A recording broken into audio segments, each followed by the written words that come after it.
Moi, mä oon Verneri Pohjola ja mä oon tulossa Raahen rantajatseille nyt kesällä mun uuden trion kanssa, jossa soittaa Kirke Karja ja Mika Kallio minun lisäkseni siis. Tämän trion nimi on Exotic Matter ja tämä nimi viittaa siis siihen, että universumissa on ainetta, jonka olomuoto on tuntematon tai koko aine on tuntematon, niin se tavallaan me toivomme musiikissa löytävämme vastaavaa asiaa, että musiikin uusia olomuotoja ja tämä trio ajatus tuli siitä, että mä halusin löytää jonkun semmoisen niin kuin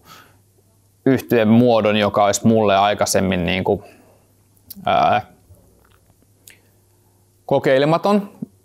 mikä tietysti, koska on kyse Mika Kallion gongivoittoisesta soitosta, niin sitten mä mietin, että mikä siihen sopisi tosi hyvin, niin